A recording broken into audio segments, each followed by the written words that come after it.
조용히 마음을 열고 싶은 시간, 하루의 저녁, 우리들의 이야기가 여기 있습니다. 안녕하세요. 아름다운 소리책방입니다. 오늘은 2014년 문학나무 출판 젊은 소설에 수록된 김희선 작가의 라면의 황제를 읽어볼 텐데요. 어느 날 갑자기 라면이 우리 곁에서 사라진 어떤 날의 이야기입니다. 이제 봄날도 가고 있습니다. 라면 먹을래요? 란 대사가 먼저 떠오르는 건 영화가 주는 감동과 여운의 매력 같은데요. 영화 봄날은 간다가 떠오릅니다. 소설이 주는 여운은 어떨지요? 함께 소설 속으로 들어가 보겠습니다.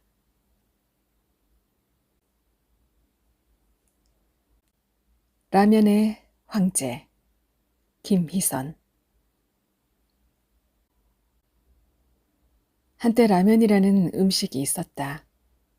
그것은 기름에 튀겨 건조시킨 국수를 스프와 함께 끓이거나 혹은 그냥 뜨거운 물만 부어 먹을 수 있도록 만든 일종의 즉석 식품이었다. 물론 듣기론 지금도 극빈국 어디에선가는 이 괴상한 인스턴트 식품이 필수 식량의 하나로 유통되고 있다고 하지만 세계보건기구는 그런 사실을 공식적으로 확인해 주진 않고 있다. 전성기의 라면은 연간 약 1,000억 개 이상이 소비되던 그야말로 지구상 최고의 인기 식품이었다. 2007년 1월 9일자 뉴욕타임즈가 라면을 처음 만든 대만계 일본인 안도 모모호쿠의 죽음을 추모하며 뜨거운 물만 있으면 언제 어디서든 먹을 수 있는 라면이야말로 세상을 구원한 음식이라고 치켜세운 적이 있다는 것만 봐도 그 시절 라면의 인기가 어느 정도였는지를 충분히 짐작할 수 있다. 실제로 2010년 IT를 강타한 대지진 당시 난민들에게 제공된 음식도 라면이었다. 세계적 구호단체인 해피월드 홈페이지에 아직까지 남아있는 홍보 동영상에선 자신을 9.4일생으로 살아난 난민이라고 소개한 한 IT 여성, 메리 27세, 새 아이의 엄마, 이렇게 말하는 장면을 볼 수 있다. 그동안 지급되었던 다른 구호 식량보다 훨씬 낫습니다. 면과 함께 따뜻한 국물을 먹을 수 있으니까요.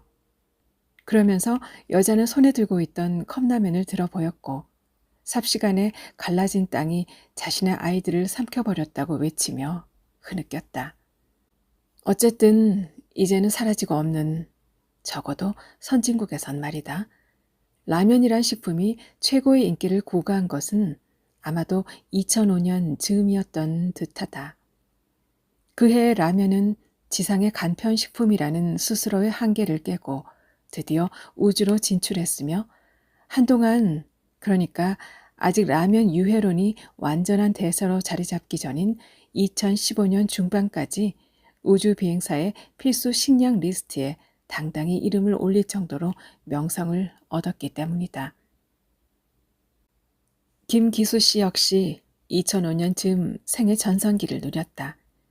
그때 그는 비록 대형 서점은 아니지만 꽤 큰 규모의 동네 서점에서 자신의 자서전 출판 기념회를 열었으며 자서전 겸 식당 홍보 책자였던 그 책의 제목은 내 영혼의 라면 한 그릇이었다. 주요 일간지는 아니지만 식품음료 신문을 비롯한 몇몇 군소신문사에서 그것을 취재해 가기도 했다. 게다가 그 해에 그는 라면이 우주로 진출하는 역사적 장면을 목격하며 기쁨의 눈물을 흘리기까지 했다. 물론 인스턴트 라면이 우주로 진출했는지 어쨌는지 대부분의 사람들은 관심도 없었지만 말이다. 무엇보다도 2005년에 김기수 씨는 텔레비전에 출연하는 영광을 얻었다.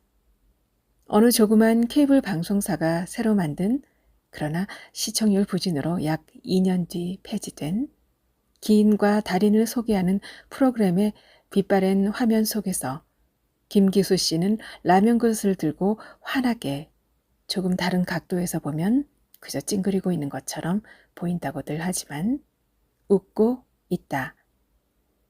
하지만 지금 그의 자서전인 내 영혼의 라면 한 그릇을 구비하고 있는 도서관은 어디에도 없다. 라면이 세상에서 사라질 때 그 책 역시 똑같은 운명을 겪어야만 했기 때문이다. 도서관에도 없을 정도니 서점엔 당연히 없다.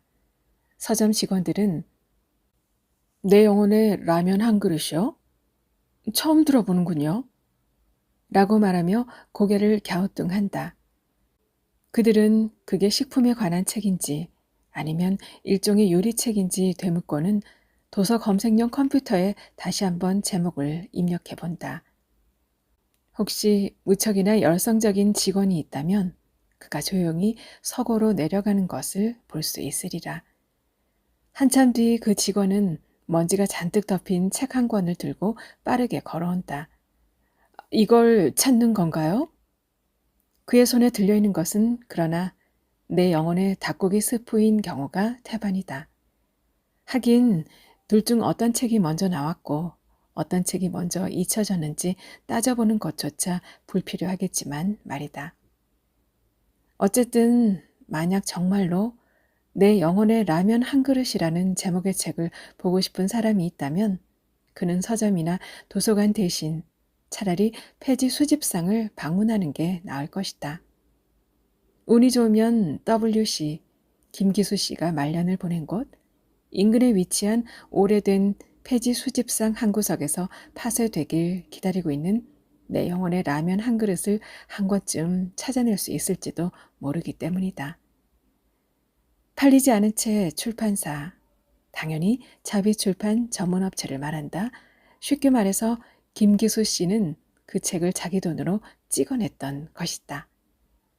창고에 쌓여있던 그 수많은 내 영혼의 라면 한 그릇들은 어느 날 회사가 부도로 문을 닫음과 동시에 폐지 수집상으로 넘어가는 신세가 됐다.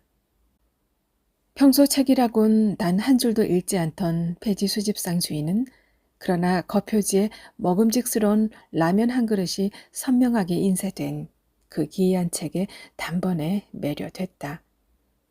그는 그립고도 아쉬운 마음으로 책들을 바라봤고 파쇄기에 집어넣기 전 몇 권을 빼서 컨테이너 박스 안에 마련된 휴게실 선반에 진열했다.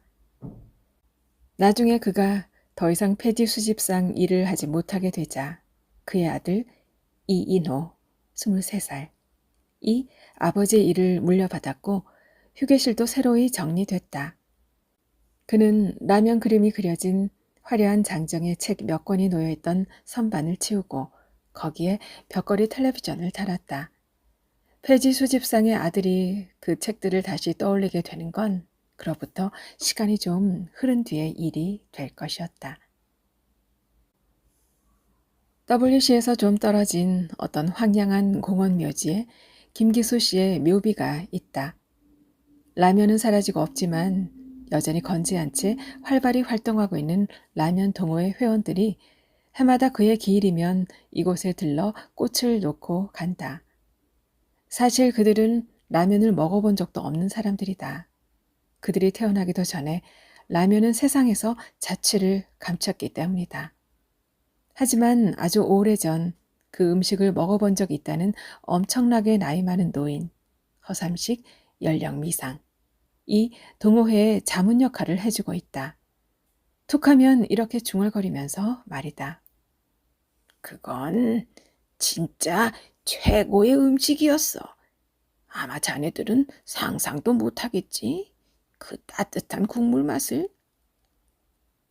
어쨌거나 그들이 꽃을 두고 간 묘비엔 이런 글귀가 새겨져 있다. 김기수, 1957년에서 2013년.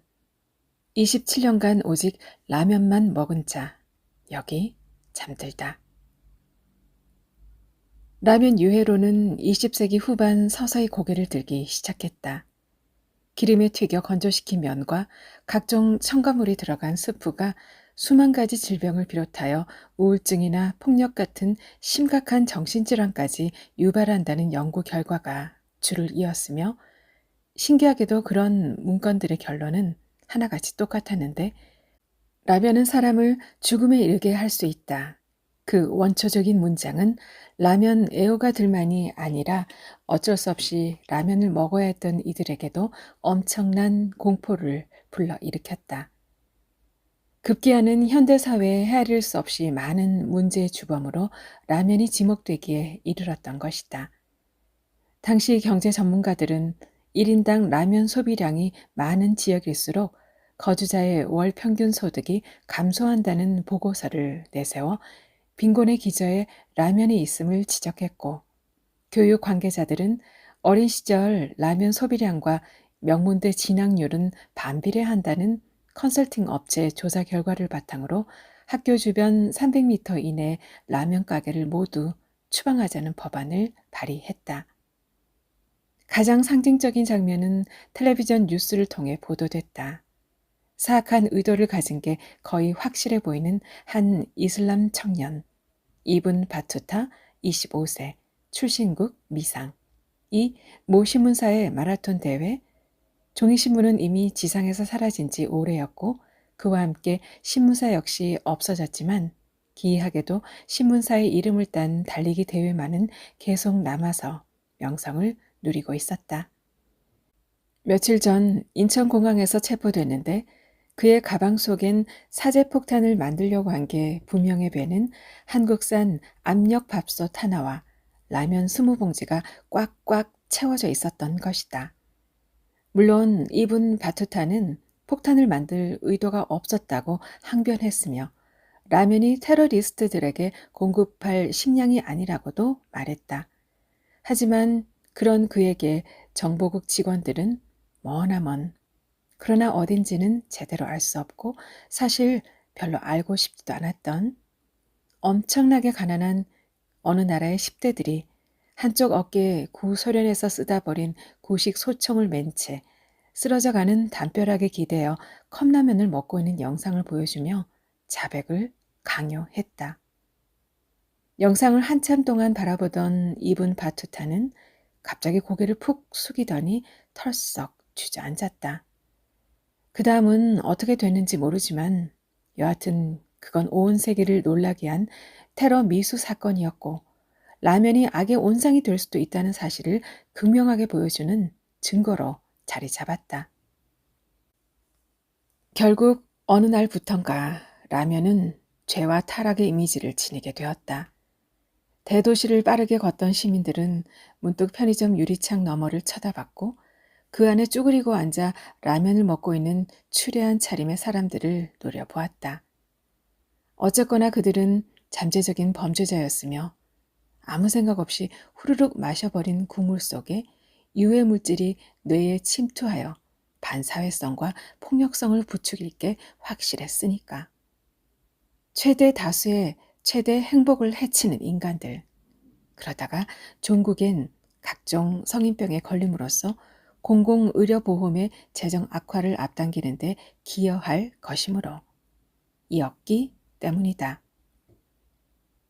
물론 이런 분위기에 반론을 제기한 이들이 아주 없었던 것은 아니다. 그들은 바보야, 문제는 라면이 아니야 라고 말했다.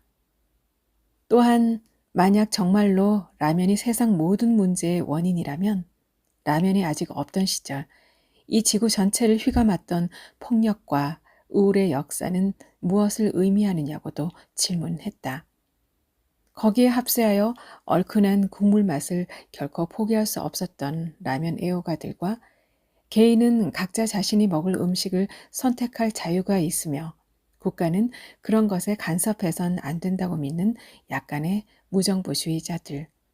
그리고 라면이 아닌 다른 음식은 먹을 엄두조차 내기 힘들었던 일부 청소년들과 독거 노인층이 한데 뭉쳐 라면 유해론에 반대하는 기이한 한 팀을 이루었던 것이다. 이들의 결속을 다지기 위하여 온라인상에 만들었던 사적 모임이 후일 라면 동호회의 근간이 되었음은 두말할 나위도 없다.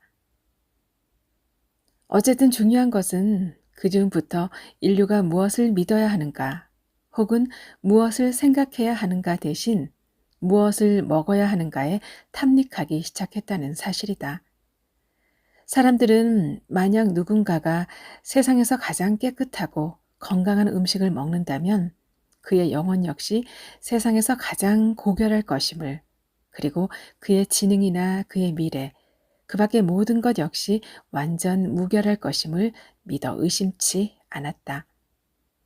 덕분에 대형마트의 식료품 코너가 새로운 명상의 장소로 급부상했는데, 그곳에선 남녀노소를 불문한 각양각색의 인간들이 당근이나 브로콜리 같은 걸 손에 든 채 웰빙에 대한 한없이 깊은 생각에 빠져들곤 했기 때문이다. WC 외곽공원묘지에서 편히 잠자고 있던 김기수 씨를 세상으로 다시 불러낸 건 당연히 라면 동호회였다. 소수의 박해받는 무리들이 언제나 그러했듯 라면 동호회 회원들의 결속력은 엄청났는데, 그런 끈끈한 유대감과 세상에 대한 투쟁 정신을 끝까지 유지하기 위해선 구심점이 되어줄 전설적이고도 영웅적인 인물이 필요하다는 게 제34차 총회에서의 결의사항이었다. 그리고 혹시 이미 짐작했을지도 모르지만 그 안건을 처음 발의한 사람은 바로 폐지 수집상의 아들이자 후계자인 인호 군이었다. 그러니까 그 사연은 다음과 같다. 어느 눈 내리는 겨울 오후, 폐지를 반쯤 실은 트럭을 공터 한 구석에 세워둔 뒤 예의 그 컨테이너 박스 휴게실로 들어온 인호 군은 깊은 한숨을 내쉬었다. 그동안 세상에 수많은 변화가 있었지만, 예를 들자면 라면 금지 법안의 통과 같은 것들, 라면은 그보다 더 오랜 과거에 아편이나 담배가 겪었던 것과 같은 운명을 맞아야 했다. 이제 라면은 어디에도 없었고, 하다못해 집 뒷마당에 솥을 걸고 면을 튀긴 뒤 직접 만든 가루수프를 넣고 끓여 먹는 행위조차 단속 대상이 되었다. 이상하게도 공무원 시험은 없어지지 않았고, 기이하게도 점점 더 많은 사람들이 그 시험에 응시하고 있었다. 인호군 역시 응시자 중 하나였는데, 그날도 합격자 명단에 자신의 이름이 없다는 걸 확인하고 돌아오는 길이었다. 그는 비좁은 컨테이너 박스 안에서 커피 믹스를 종이컵에 탔고, 그 다음엔 스프링이 망가진 소파에 앉아 텔레비전을 켰다. 아니, 막 켜려는 찰나였다. 밥상으로 쓰는 테이블에 한쪽 다리를 받치고 있는 내 영혼의 라면 한 그릇을 발견한 것은 말이다. 평소라면 책엔 눈길도 주지 않았을 겁니다. 너무 바빠서 책 같은 건 읽을 겨를이 없으니까요. 생각해 보세요. 낮엔 아버지 대신 폐지를 정리하고 밤엔 시험 공부를 하는데 도대체 언제 책을 읽을 수 있겠습니까? 하지만 그날은 좀 달랐어요. 우울한 데다 허기지기까지 했는데 마침 책은 마음의 양식이라는 말이 떠올랐으니 말이에요. 하지만 무엇보다 그를 사로잡은 것은 표지의 라면 사진이었다. 붉은 주황빛을 띠는 국물 속에 꼬불꼬불한 면이 들어있고, 그 위엔 대파와 계란 노른자가 얹혀 있어서 그런지 색감의 대비마저 뛰어났다. 라면? 라면이라? 난 오래전 그 용어를 꽤 자주 들어봤단 걸 떠올렸습니다. 하지만 그게 어디선지, 그리고 언제였는지는 잘 기억나지 않더군요. 하지만 무척 오래도록 곰곰이 생각한 끝에 전 그 단어가 왜 그리도 낯익은 건지 알게 됐어요. 그렇습니다. 그건 바로 저희 아버지에게서 들은 말이었습니다. 인호군의 아버지는 라면 공장의 마지막 직원이었다. 그런데 라면이 세상에서 사라지면서 라면 회사들 역시 대거 문을 닫아야 했을 거라고 생각하지만 그건 오산이다. 언제나 그렇듯이. 라면 회사들은 새로운 업종으로의 전환에 성공했는데, 그 과정에서 국가의 강력한 지원이 큰 힘이 되었음은 물론이다. 다만 그 와중에 대대적인 구조조정이 있긴 했지만 그건 일종의 필요하기나 마찬가지였다. 최대 다수의 최대 행복을 위해선 아주 적은 수의 어느 정도의 불행은 불가피한 법이었으니 말이다. 결국 인호군의 아버지는 또 새로운 업종으로 전환될 공장 앞에서 새로운 일에 종사하게 될 남은 동료들의 배웅을 받으며 터덜터덜 걸어 나와야 했다. 인호군의 아버지가 그 이후 여러 직업을 전전한 뒤 WC 외곽에 정착하기까진 꽤 오랜 시간이 필요했고 그동안 겪은 고생이야 이루 말할 수 없겠지만 인호군의 어머니가 어린 아들을 남겨두고 조용히 자취를 감춰준 것이 그 구구절절한 사연의 단적인 예라 할 수 있겠다. 그래도 그는 천성이 선량한 사람이었던 듯하다. 인생의 마지막 순간까지 세상은 너무나 공평하여 열심히 땀 흘려 일하기만 한다면 누구나 보란 듯이 잘 살 수 있을 거라는 순수한 신념을 버리지 않았던 걸 보면 말이다. 그래서 그랬던 건지는 몰라도 인호군의 아버지 역시 라면이 사라지기 직전에 과도기에 길을 걷다가 슬쩍 편의점 안을 들여다보곤 했다. 그리고 그럴 때마다 혀를 쯧쯧 차면서 옆에 있던 어린 인호군에게 이렇게 말했던 것이다. 대낮부터 라면이나 먹고 있는 한심한 꼴이라니. 우리 젊었을 땐 저러지 않았어. 얼마나 부지런했다고. 어쨌든 뒤늦게 모든 걸 기억해낸 인호군은 이제는 요양원에 누워 멍하니 천장만 바라보고 있는 아버지를 찾아갔다. 그는 아버지에게 내 영혼의 라면 한 그릇을 보여주며 이 책을 기억하느냐고 물었다. 오래전 라면 공장에서 일했던 시절을 잊지 못해 가지고 있는 거냐고도 물었고 혹시 이 책에 나오는 라면 가게 주인 김기수 씨에 대해 뭔가 아는 게 있는지도 물었다. 무엇보다도 그는 이렇게 질문했다. 아버지, 라면을 기억하세요? 도대체 어떤 맛이었어요?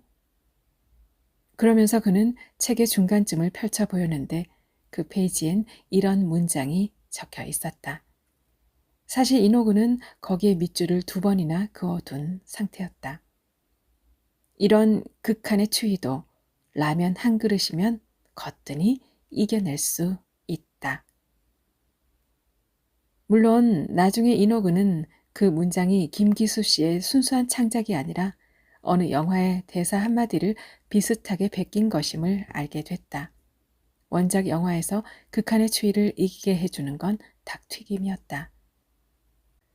그렇지만 적어도 그가 라면 동호회의 가장 열성적인 회원이 된 데에는 김기수 씨의 저 문장이 큰 역할을 했음을 부인할 수 없다.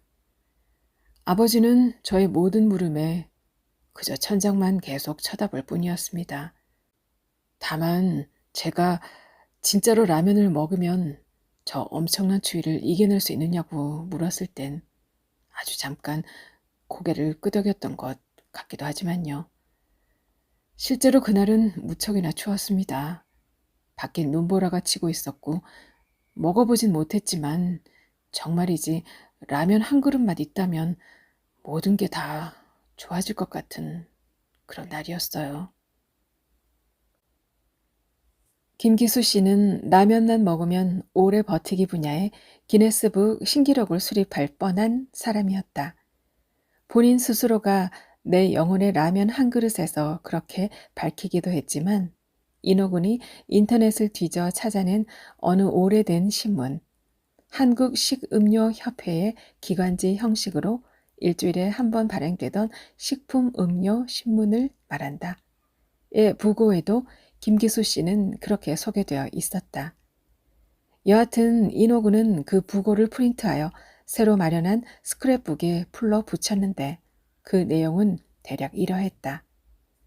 한국라면협회 WC 지회 부회장인 김기수 씨가 향년 57세로 별세했다. 라면만 먹으며 오래 버티기 분야의 챔피언으로 기네스북에 오르기 직전 눈을 감아 더욱 주위의 안타까움을 사고 있는 고인은 라면 가게 주인으로 살아온 생애를 담담히 회고한 책인 내 영혼의 라면 한 그릇의 저자이기도 하다. 부고를 읽은 뒤에도 별다른 이유 없이 식품음료 신문 홈페이지를 배회하다가 그 신문에 오래전 연재됐던 대한민국 식음료 50년사라는 특별기획 시리즈를 발견하게 된 것에 대해 이노구는 나중에 이렇게 말했다. 그건 우연이 아니었습니다. 그래요. 필연이었죠. 뭔가 홀린 듯 클릭을 거듭하다가 결국 그 기사에 도달하게 된 거니까요. 그래서 전 죽은 김기수 씨가 날 그리로 이끌어준 게 아닐까 그런 생각을 하기도 했어요.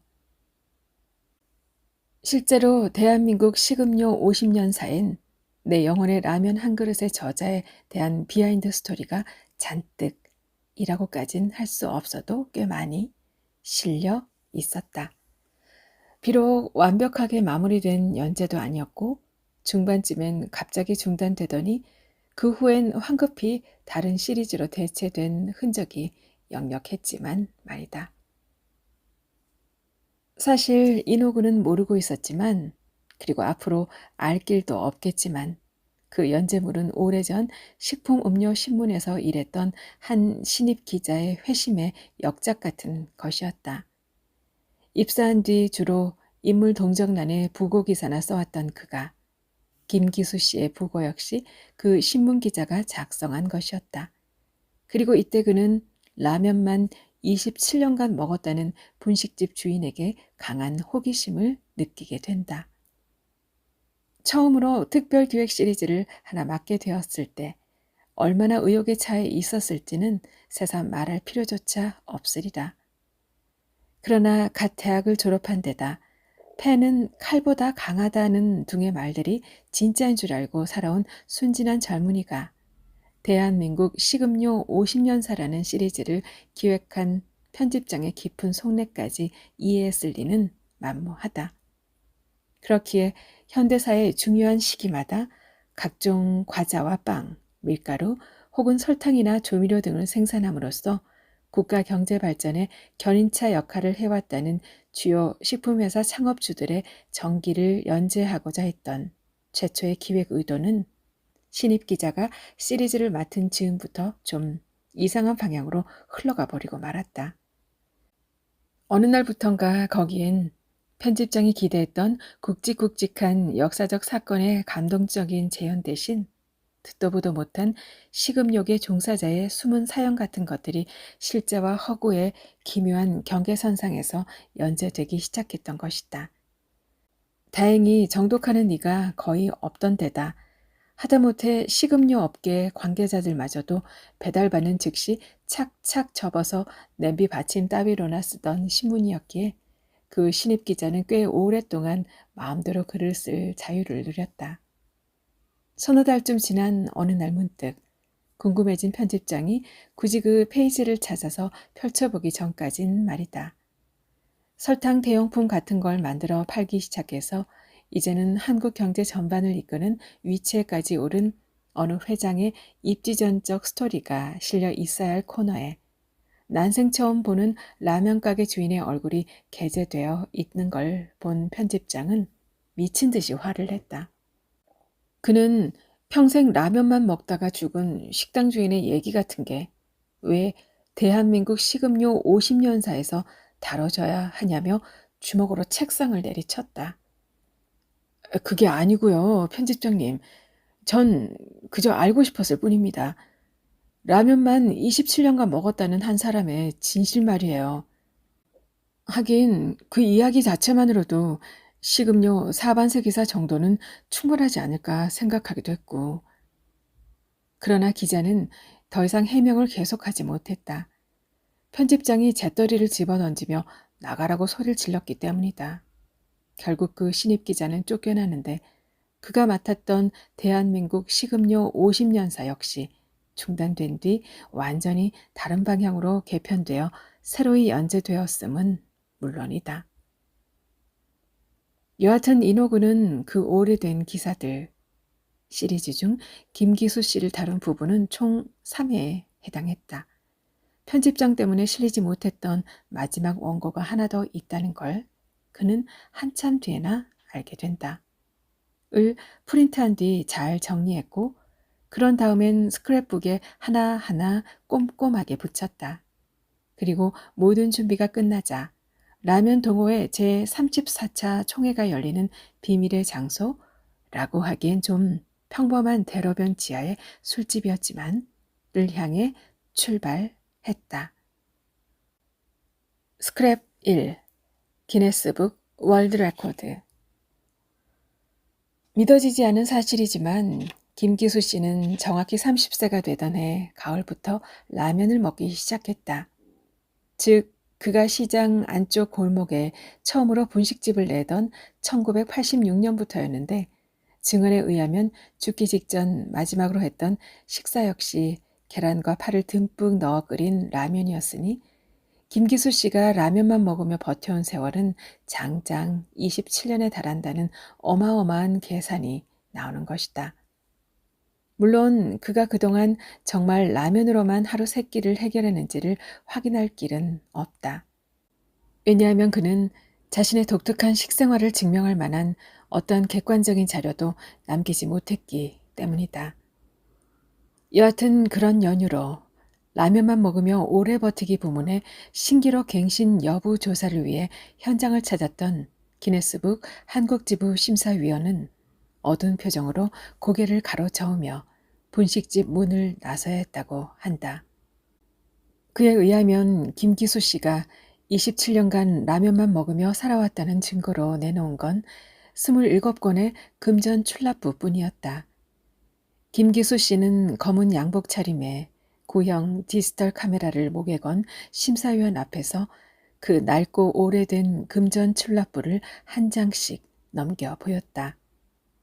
그러면서 자신이 거기에 하루의 매상 및 지출과 함께 매일의 식사 내역과 그에 따른 간략한 소감을 꼼꼼히 기록해 왔음을 강력하게 주장했다는 것이다. 이 정도 자료로는 신기록 인증이 힘들겠군요. 라며 심사위원이 난색을 표명하자 김기수 씨가 더욱 비장한 표정을 지으며 내놓은 것은 한 권의 책이었다. 겉표지에 계란과 파가 듬뿍 얹힌 라면 사진이 조악하리마치 선명하게 인쇄되어 있는 그 책의 제목은 내 영혼의 라면 한 그릇이었다. 그는 수줍게 웃으며 그게 얼마 전 출간한 자신의 자서전이라고 했고 그중 일부를 꼭 읽어주고 싶다고도 했다. 그걸 들으면 자기가 정말로 27년간 라면만을 먹어왔다는 걸 믿지 않을 수 없을 거라며 자신 있는 표정을 짓기도 했다는 것이다. 그럼 한번 들어보시겠습니까? 라면 가게 주인은 목소리를 가다듬더니 큰 소리로 읽기 시작했다. 언젠가 구청 문화강좌에서 들은 적이 있는데 옛날에 융이라는 유명한 사람이 살았다고 한다. 그분은 아무튼 무척 훌륭한 교수였다는데 만약 두 가지 일이 우연히 동시에 일어난다면 거기엔 분명 우리가 알 수 없는 어떤 운명적 관계가 놓여 있다는 사실을 증명하는데 성공했다는 거다. 그때 강의를 들으며 난 기쁨에 겨워 무릎을 쳤다. 얼마나 세게 쳤는지 그 소리에 강사가 깜짝 놀라 내 쪽을 쳐다봤을 정도니 말이다. 그렇다. 그날 나는 내가 왜 어릴 때부터 라면을 그래도 많이 먹어야 했는지 밥보다 라면을 먹은 날이 훨씬 많았다. 어른이 되어서는 왜 라면 가게를 차렸어야만 했는지, 그리고 무엇보다 지금은 왜 이렇게 열심히 라면만 먹으며 오래 버티기 분야의 신기록 수립을 위해 노력하고 있는지를 깨닫게 되었던 것이다. 그건 바로 내가 1957년 8월 25일에 태어났기 때문이었다. 여기까지 듣던 심사위원이 1957년 8월 25일이 대체 무슨 날이냐고 묻자 김기수 씨는 자랑스럽게 대답했다. 정말 모르십니까? 그날 일본에선 인스턴트 라면이 처음 만들어졌습니다. 그리고 신기하게도 한국에선 제가 태어났지요. 그러면서 김기수 씨는 도대체 여기에 왜 다른 증거들이 필요한 건지 모르겠다며 언성을 높이기까지 했다는 것이다. 어쨌든 일단 런던에 있는 기네스북 본사에 문의해봐야 한다고 말해줬는데 어찌나 실망스러운 표정을 짓던지 제 가슴이 다 아파오더군요. 이렇게 말하며 심사위원은 정말로 슬프다는 듯 깊은 한숨을 내쉬었다. 라면 가게에 다녀온 당일 저녁, 저는 밤늦게까지 사무실에 앉아 메일을 썼습니다. 카메라로 찍은 금전 출납부 사진을 일일이 첨부했고, 이런 경우 라면만 먹으며 오래 버티기 분야에 신기록 인정이 가능한지 문의했죠. 물론 김기수 씨가 태어난 날짜가 1957년 8월 25일이고 그래서 그게 그의 운명이라는 둥 뭐 그런 얘기들은 당연히 하지 않았어요. 해봤자 비웃음만 살 테니까요. 답변이요? 아직 오지 않았습니다. 아무래도 이런 분야는 그리 인기 있는 게 아니거든요. 도대체 요즘 세상에 누가 라면 같은 거에 관심을 가지겠습니까? 게다가 김기수 씨에겐 강력한 라이벌도 있습니다. 그쪽은 비록 김기수 씨보다 한 달 늦게 라면을 먹기 시작했지만 객관적인 증거자료 비슷한 걸 가지고 있었죠. 그는 경쟁자인 H군의 박모 노인이 내놓은 것은 동네 가게에서 26년 11개월간 라면을 구입해온 영수증 묶음이라는 사실도 알려줬다. 실은 이런 식의 신기록에 대한 조사가 우리에겐 가장 까다로운 작업입니다. 가령 세상에서 손톱이 가장 긴 사람이라든가 한 번에 햄버거를 가장 많이 먹은 사람 같은 항목은 그 자리에서 바로 확인이 가능하거든요. 하지만 신청자 본인이 수년간 혹은 수십 년간 지속적으로 뭔가를 해왔다고 주장하는 경우엔 난감하기 그지 없어요. 증거랍시고 보여주는 자료들도 부실하기 짝이 없어서 믿을 수도 없고 믿지 않을 수도 없는 딜레마에 빠져든다고나 할까요? 박모노이만 해도 그 영수증 묶음이 하루 세끼 라면만 먹었다는 결론으로 곧바로 이어질 수는 없는 거거든요. 결국 이런 케이스엔 심사위원인 우리의 주관적 판단이 10분 개입하게 됩니다. 여하튼 본사의 답변을 기다리는 도중에 주인공이 세상을 떠나다니 정말 안타까운 일입니다. 지금 당장 확답이 온다 해도 김기수 씨가 이 세상 사람이 아닌 이상 타이틀은 자동적으로 라이벌에게 넘어갈 수밖에 없을 테니 말이에요. 기네스북 한국지부 심사위원이라는 남자는 이렇게 말하며 어깨를 으쓱했고 그런 다음엔 신기록 신청자는 점점 늘어나는데 직원은 여전히 자기 혼자라는 둥 묻지도 않은 말을 덧붙였다. 하긴 요즘엔 어디나 다 그렇겠지만요. 그러면서 그는 비좁고 지저분한 데다 각종 서류 더미로 뒤덮인 사무실을 둘러봤다. 마지막으로 심사위원은 김기수 씨가 27년간 라면만 먹은 이유가 뭐라고 생각하느냐는 질문엔 지극히 사무적인 말투로 대답했다. 그거야 당연한 거 아닙니까? 김기수 씨도 여기 기록되고 싶었겠지요. 기네스북 월드 레코드사에서 매년 발행되는 800쪽짜리 책 어딘가에 공식적으로 이름이 실리는 사람들이 어디 흔하다고 생각하십니까? 사실 이 기사를 스크랩하며 이노그는 잠시 고민했다. 그가 조사한 바로는 실제로 인스턴트 라면이 처음 만들어진 날은 김기수 씨가 알고 있던 1957년 8월 25일이 아니라 그 다음 해인 1958년 8월 25일이었기 때문이다. 그날 일본의 이케다라는 소도시에서 안도 모모호쿠가 인스턴트 라면을 발명했다는 것이다. 하지만 결국 그는 김기수 씨의 착각에 대해 조용히 넘어가기로 한다. 중요한 건 실제로 27년간 라면을 먹었다는 사실 아닌가요? 그게 본질이니까요. 나머지는 뭐 상관없다고 생각했습니다. 스크랩 2. 세상의 모든 영수증. 김기수 씨와 그 라이벌인 박모노인이 2005년 세상의 저런 일도 라는 프로그램에 동반 출연했다는 사실을 아는 사람은 그리 많지 않았다.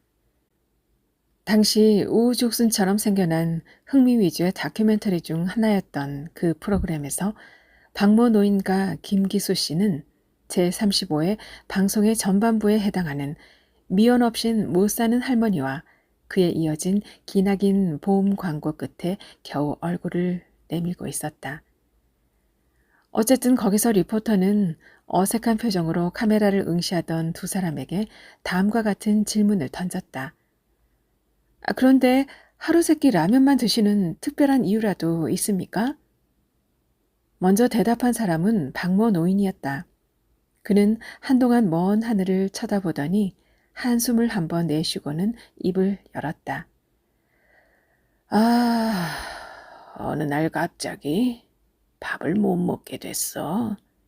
아마 1986년 가을이었을 거야. 그래, 맞아. 아시안게임 어쩌고 하던 때니까 확실해.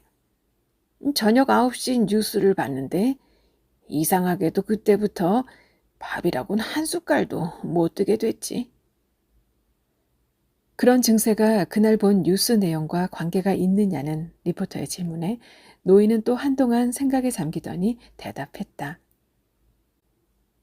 나도 잘 몰라. 그게 그러니까 우루과이에서 무슨 협상이 시작된다는 뉴스였는데 내가 우루과이가 어딘지 알아? 하여튼 죽을 병이라도 걸렸나 싶어 병원을 가도 아무 이상 없다고만 하니 답답할 따름이었지. 가을이라 추수도 해야 하는데 그러고 몸져 누워만 있으니까 보다 못한 마누라가 읍내 가서 라면을 사왔어. 그거 왜 옛날엔 그걸 다들 삼천만의 영양식이라고 했잖아. 허이, 그런데 신기하게도 냄비에 둔 라면을 보니 입맛이 돌더라고. 그날 앉은 자리에서 한 그릇 다 먹고 국물까지 후루룩 마셨지. 그런 다음엔 털고 일어나서 추수도 무사히 마쳤고. 그래, 그때부터였어. 라면만 먹기 시작한 게 말이야. 그러면서 노인은 마당 뒤편의 창고로 리포터를 데리고 갔다. 문이 열리자 창고 한쪽 구석을 가득 채우고 있는 라면 박스들이 보였다. 할아버지, 이 정도면 전쟁이 나도 걱정 없겠는데요? 리포터의 호들갑스러운 질문에 박모 노인은 뿌듯한 표정으로 고개를 끄덕였다. 몇 년 전 겨울 폭설이 내린 적이 있는데 그때 읍내에 나갈 수 없어서 라면을 구하느라 고생했다는 얘기를 덧붙이며 눈시울을 붉히기도 했다. 하지만 그 방송에서도 김기수 씨는 한결같은 대답을 하고 있었다. 하늘을 나는 새에게 왜 날아가느냐고 물어보십시오. 뭐라고 답하겠습니까? 저 역시 마찬가지입니다. 라면을 왜 먹느냐고 한다면 그저 제 운명이라고 할 수밖에요. 그리고 무엇보다도 라면은 맛도 좋은 데다 몸에도 좋습니다. 게다가 조리가 간편하여 시간을 절약할 수도 있지요. 따라서 저는 라면이야말로 바쁜 현대인에게 가장 어울리는 음식이며 앞으로 다가올 미래에도 필수적인 식량이 될 거라 믿어 의심치 않습니다. 그러면서 그는 김이 펄펄 나는 라면 그릇을 두 손으로 들어 보이며 활짝 웃는 것이었다.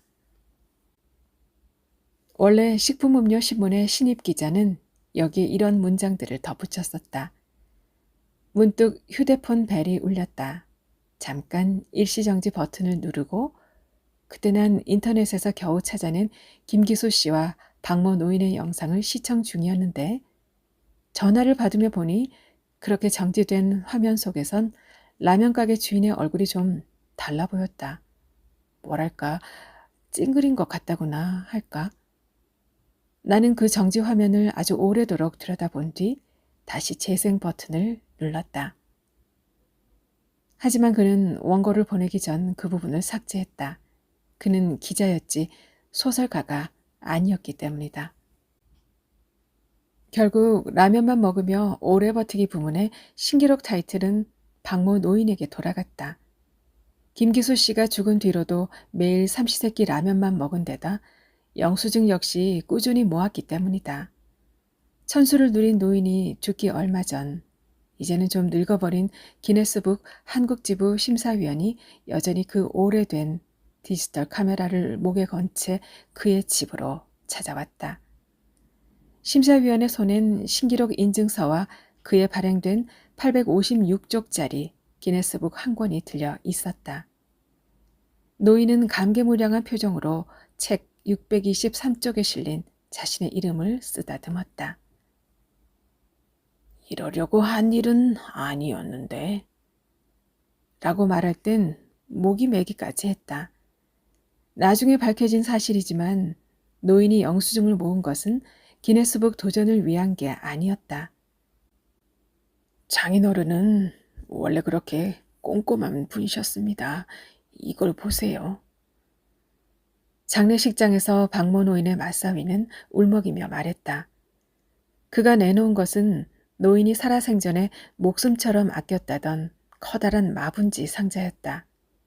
그 안을 들여다본 사람들은 모두 아! 하고 탄성을 질렀다.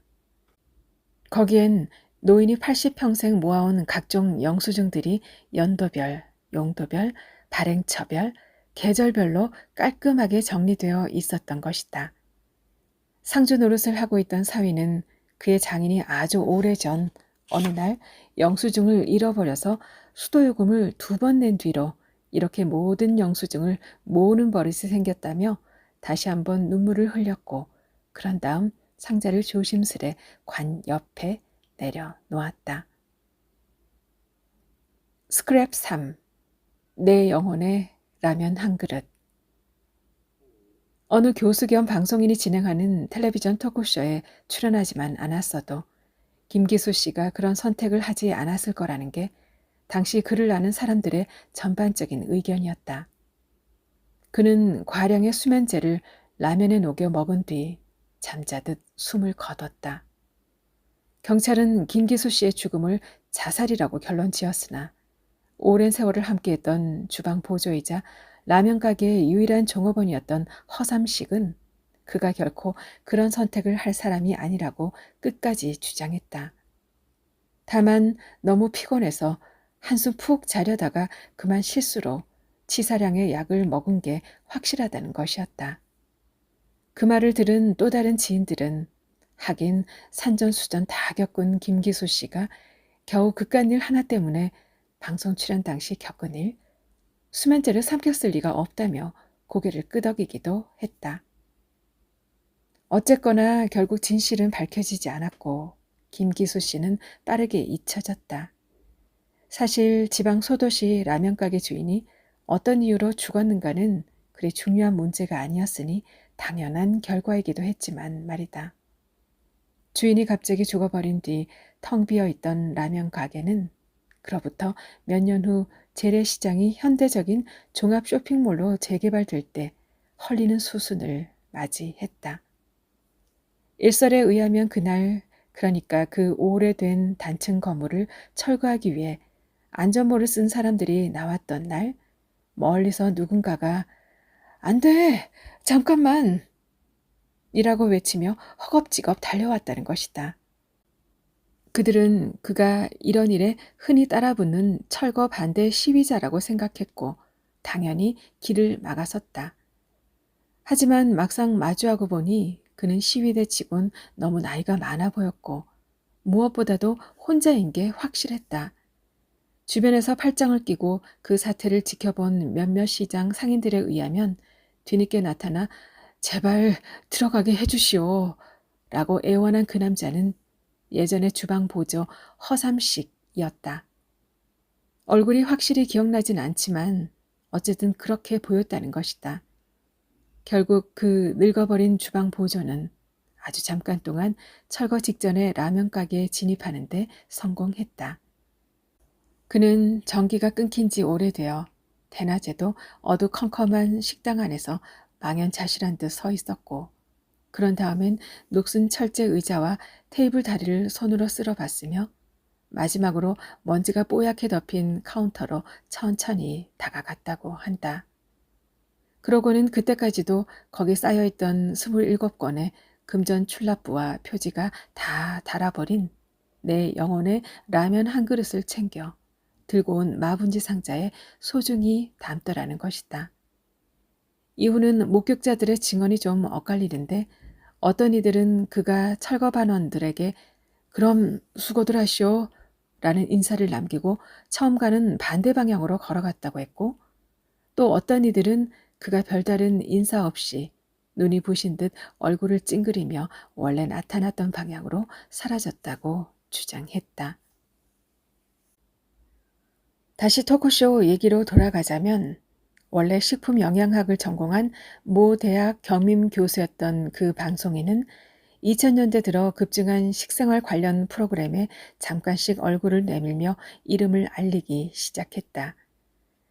처음엔 약간의 학술적인 멘트만을 남긴 뒤 금세 화면에서 사라지던 그가 유명세를 타기 시작한 건 한 종합 편성 채널이 주도하던 라면 추방 운동에 동참하면서부터였다. 거기서 그는 PD와 함께 라면의 주 소비층이 몰려있다는 도시 빈민가를 매주 탐사했다. 거의 모든 방송에서 언제나 똑같은 결론을 유도해 냈음에도 불구하고 프로그램 말미에서 그가 맡은 역할은 카메라를 정면으로 노려보며 엄숙하고도 걱정스러운 목소리로 이렇게 말하는 것이었다. 명심하십시오.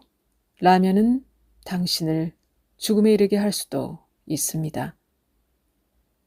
그 탐사 고발 프로그램은 회를 거듭할수록 인기를 더해갔다. 하긴 확실히 그 방송은 시청자들의 마음을 편안하게 해주는 구석이 있었는데 만약 라면만 없어진다면 세상의 모든 문제도 다 사라질 거라는 희망 섞인 믿음을 매회 심어주는 데 성공했기 때문이다. 어쨌든 그런 식으로 유명해진 식품영양학자 겸 방송인은 나중에 모 방송사의 식생활 집중 토크쇼에 단독 진행자가 되었는데 김기수 씨는 죽기 얼마 전 바로 그 쇼의 첫 번째 게스트로 출연했던 것이다. 그런데 생애 두 번째 텔레비전 출연을 앞두고 잔뜩 흥분해 있던 라면 가게 주인은 방송국 정문을 들어설 때까지만 해도 자신에게 닥쳐올 비극적인 미래를 전혀 예상하지 못하고 있었던 듯하다. 한껏 멋을 낸 차림으로 대기석에 앉아있던 그의 표정이 꽤나 상기돼 있더라는. 당시 방청객들의 증언 같은 걸 종합해보면 말이다. 하지만 막상 녹화가 시작되었을 때 진행자는 날카롭고 비판적이면서도 단호하기 그지없는 질문을 연달아 던져댔고 아직까지 남아있는 동영상을 보면 그렇다는 뜻이다. 그 앞에서 김기수 씨는 그저 이마에 땀만 닦으며 무릎에 놓인 내 영혼의 라면 한 그릇을 접었다 폈다 할 뿐이었다. 결국 방송이 끝나갈 즈음 그 책의 표지는 완전히 닳아버리고 만다. 여기서 라면 유해론자였던 교수 겸 방송인과 27년간 라면만 먹으며 살아온 분식집 주인이 어떤 대화를 나눴는가는 사실 그리 중요하지 않다. 다만 마지막 장면에서 김기수 씨가 약간 비틀거리며 자리에서 일어섰다는 것. 그런 다음 방송 내내 만지작거리던 자신의 유일무이한 저서를 옆구리에 낀 채 스태프들과 청중 사이로 천천히 걸어 나가더라는 것 정도만 밝혀두면 되지 않을까? 편집장에게 해고된 신입 기자는 오랜 뒤에 독특한 시각으로 지방에 숨겨진 역사를 재조명한 저서 WC 3부작으로 이름을 알렸다. 유명해진 건 아니었지만 어쨌든 학계의 비주류로 자리 잡는데 성공하긴 했다는 거다.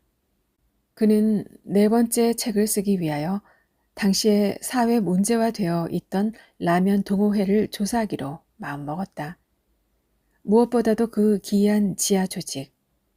그들이 집 뒷마당이나 베란다 한 구석에 검은 무쇠솥을 걸고 직접 라면을 제조해 먹는다는 흉흉한 소문은 이제 공공연한 비밀이나 마찬가지였다. 이런 극한의 추위도 라면 한 그릇이면 거뜬히 이겨낼 수 있다.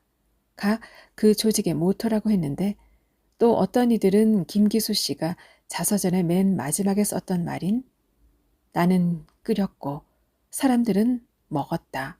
가 그들의 진짜 모토라고 우기기도 했다. 여하튼 워낙에 베일에 쌓인 조직이다 보니 뭐 하나 제대로 알려진 것은 없었다.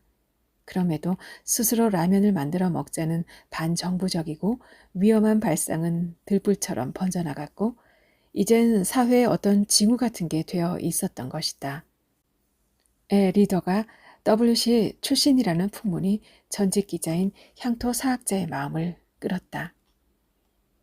그는 점조직으로 되어 있다는 라면 동호회에 천신반고 끝에 가입했고 그 다음엔 엄청나게 열심히 활동함으로써 운영진에게 접근하는 데 성공했다.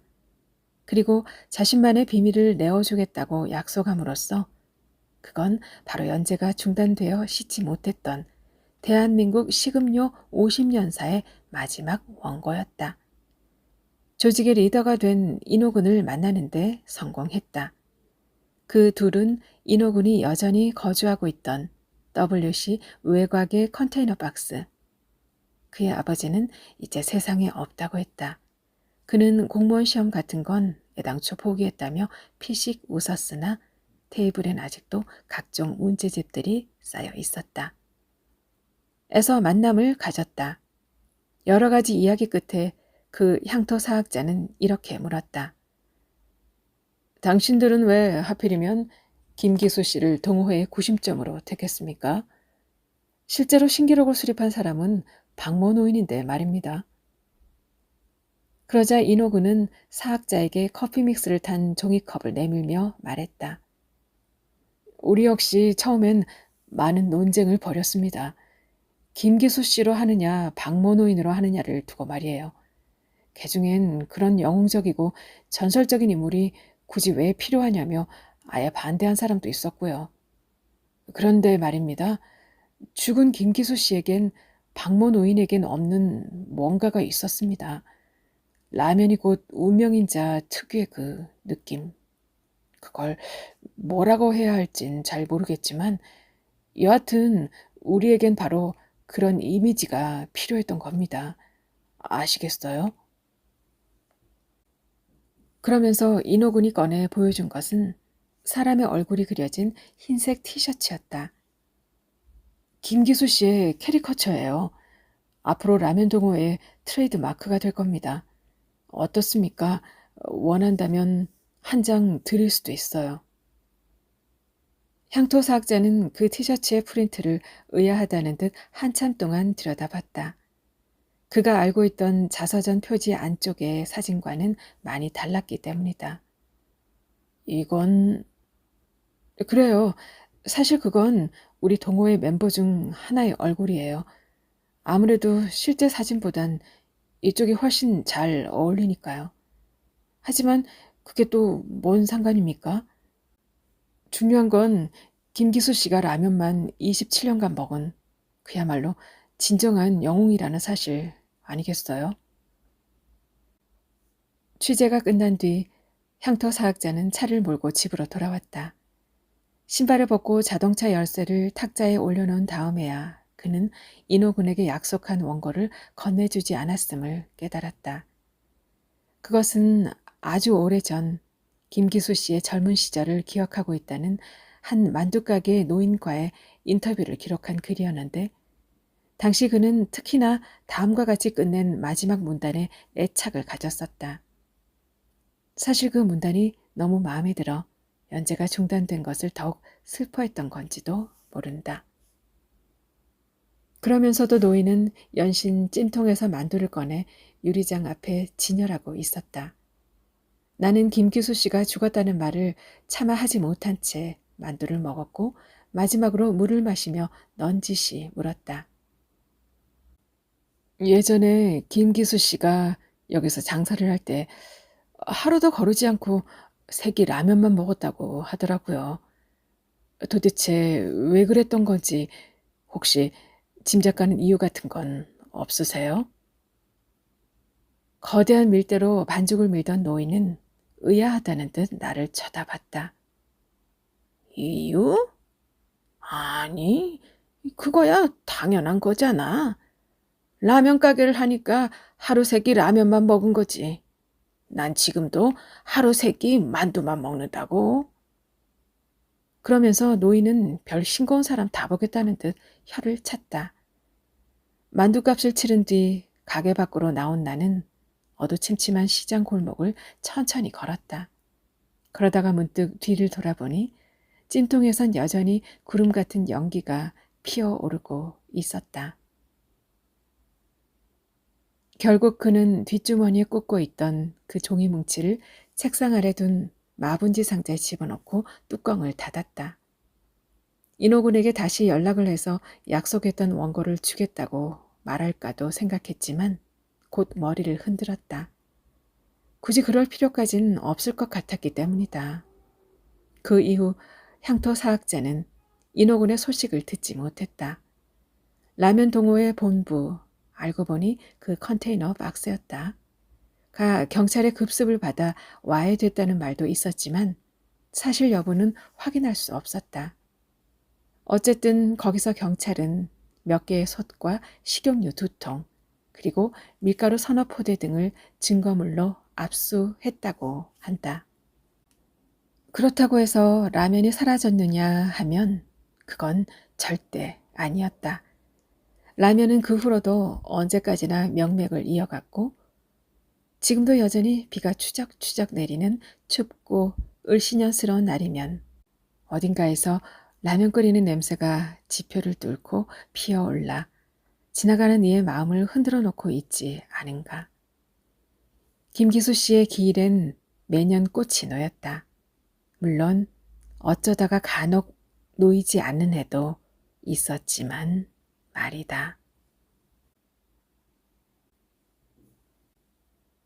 김희선 작가의 라면의 황제 같이 감상하셨습니다.